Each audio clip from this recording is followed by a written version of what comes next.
Sanctions breaches can carry serious consequences, but staying on the right side of the law doesn't need to be difficult. So, let's break down the essentials, how sanctions work, and how you can stay compliant. Starting with the basics, a sanction is a legal restriction on who you can do business with. So if someone's sanctioned, you can't sell to them, hold assets for them, or do business with them in any way. Sanctions are global and come from many different governments and regimes, things like the US, UN, Europe, and while there are a number of different lists, countries will often coordinate their sanctions around major issues like the Russia-Ukraine war. So if you're located in, doing business with, or using the financial infrastructure of any country, you must obey their sanctions regime. Of course, this means that you have to follow the sanctions of the country that you're based in, but you might also have to follow the sanctions of other regimes as well. For example, if you get paid in US dollars that pass through a US financial institution, then you will be subject to US sanctions. So sanctions are quite a bit different to the normal anti-money laundering regulations that you might already be familiar with in three key ways. The most immediate way that they are different is that there isn't any amount that you can transact with a sanctioned individual. UK and European AML regulations have a €10,000 threshold before you must start doing due diligence. Sanctions, on the other hand, have no limit on how small the transaction is. In fact, a few years ago, the UK regulator Ofsted publicly warned Wise for a £250 withdrawal from a business bank account that broke sanctions. Now, of course, regulators focus on systemic or significant breaches of sanctions, but any amount of economic resource could be pursued as a sanctions breach. It's also not risk-based. You can never justify breaking sanctions. With AML regulations, if you review a transaction, do proper due diligence, and then decide that a customer is low risk, you're allowed to proceed with the sale. You can never do this with sanctions. If they're on the list, you cannot sell to them.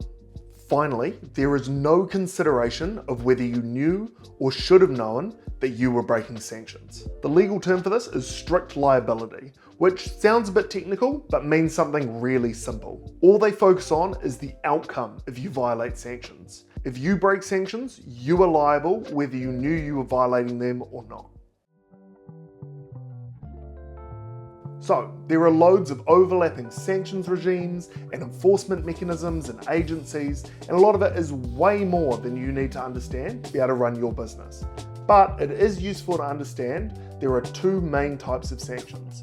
Sanctions to stop terrorist financing and sanctions to influence global policy or economics. These sanctions will all end up on the same one big list, but they have slightly different objectives, so can be enforced by slightly different people. Sanctions targeting terrorist financing aim to protect national security, so may involve law enforcement, including the Met's Counter-Terrorism Command in the UK or the Department of Justice in the US. This is why, when an art dealer was arrested for selling artwork to a suspected terrorist, it was handled by the police and not a Treasury agency. Economic and foreign policy sanctions, on the other hand, are focused on trade and policy objectives, things like punishing countries for human rights abuses or acts of aggression. As such, these sanctions are typically enforced by Treasury agencies like Ofsted in the UK, OFAC in the US, or the SFI office in France. Now, you can treat all these sanctions as the same red line, but if you see the police getting involved in something that's usually handled by the Treasury, this is why.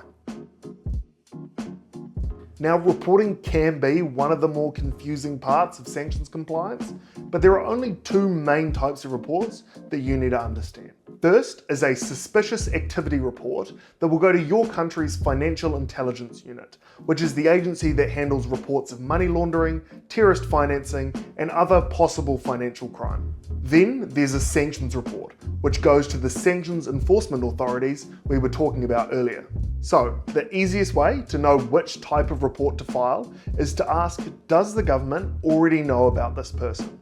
So, a suspicious activity report is your way of telling the government that someone they don't already know about may be involved in criminal activity like money laundering or terrorist financing. If someone's already on a sanctions list, then the government's already designated them as high risk, so you don't need to report this with a SAR. That's when you go directly to your Sanctions Enforcement Authority. So let's have a little quiz and see if you can figure out how to report these interactions. You meet someone who you suspect may have connections to a terrorist organisation but isn't on any sanctions list. You stop business with them and report it with a suspicious activity report to your financial intelligence unit. If this individual isn't on a sanctions list, it may be a new line of inquiry for the government. How about you realise an old collector has recently been put on a sanctions list. You stop doing business with them and report it directly to your Sanctions Enforcement Authority. Even though the government has already flagged this individual, it's important for them to be aware of any potential sanctions breaches. Okay, last one. You suspect that someone you're working with is working on behalf of a sanctioned individual. You stop any business with them and report them to both. It's a bit of a tricky one, but because it represents both suspicious new activity as well as a potential sanctions breach, both reports should be filed. Just keep in mind that one simple question. Is this potentially new criminal activity, or is this something that the government is already aware of? Okay, so we've covered a lot, but if you take one thing away from this video, it's that you can never do business with a sanctioned individual. There is no pleading ignorance, there is no threshold, there is no risk assessment, and as we found out pretty recently, the consequences can be very severe. But staying compliant doesn't have to be complicated. Just make sure that you're checking sanctions as part of your sales process. If there is a match, freeze any assets, stop any business, and file a report with your local Sanctions Enforcement Authority. And if there is anyone you suspect may be involved in terrorist financing, buying on behalf of a sanctioned person, or other suspicious activity, then file a suspicious activity report with your local financial intelligence unit. Arcarta will also periodically review sanctions to ensure that none of your existing collectors have had their sanctions status changed. This periodic review is now an essential part of staying compliant. So if you're an Arcarta member, make sure you have this turned on at a minimum period of every 12 months. Hopefully that all makes sense, but if you have any questions, feel free to get in touch. We're happy to help. So the fine print is a new format for us here at Arcarta, and we're always looking for feedback or topics that you think we should cover. So if there's anything you're unsure about or you'd like clarified, let me know and I'd be happy to break it down. And of course, if you're looking to simplify your compliance and keep sales moving, visit arcarta.com.